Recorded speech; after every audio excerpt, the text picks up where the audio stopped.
What's the WTO all about? It's all about greed. It's all about, look at these kids up here. They got a sign up that says, don't trade our future.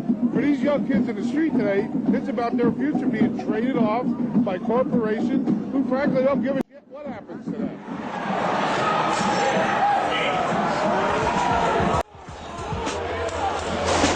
They're a powerful group of people, and they make decisions behind closed and locked doors that affect the lives of every American, you and me, and many of the people on this earth. Its membership is not only comprised of financial giants like David Rockefeller, but also politicians like President Clinton and former Presidents Bush and Carter. Trilateralism refers to the Trilateral Commission, which was organized in 1973 by David Rockefeller and many other people. And it basically has to do with the management of the entire globe, the management of the world economy in the interest of global corporations and banks. The gentleman from Texas, Mr. Paul, is recognized for 5 minutes.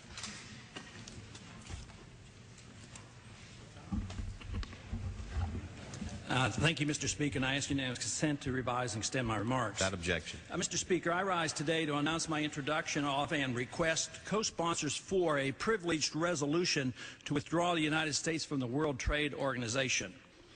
Last week, the Wall Street Journal reported that the United States was dealt a defeat in a tax dispute with the European Union by an unelected board of international bureaucrats.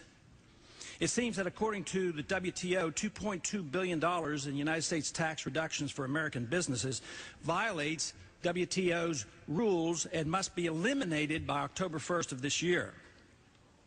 Much could be said about the WTO's mistaken Orwellian notion that allows citizens to retain the fruits of their own labor constitutes subsidies and corporate welfare.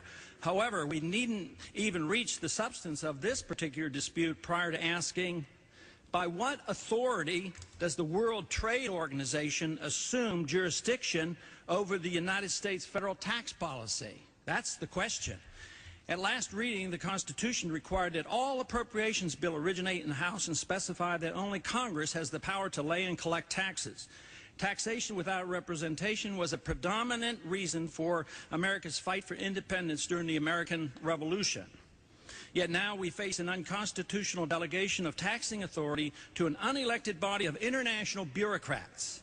Let me assure you, Mr. Speaker, this nation does not need yet another bureaucratic hurdle to tax reduction. Article 1, Section 8 of the United States Constitution reserves to Congress alone the authority for regulating foreign commerce. According to Article 2, Section 2, reserves to the Senate the sole power to ratify agreements, namely treaties, between the United States government and other governments. We all saw the recent demonstrations at the World Trade Organization meetings in Seattle. Although many of those folks who were protesting were indeed rallying against what they see as evils of free trade and capitalist markets, the real problem when it comes to the World Trade Organization is not free trade. The World Trade Organization is the furthest thing from free trade.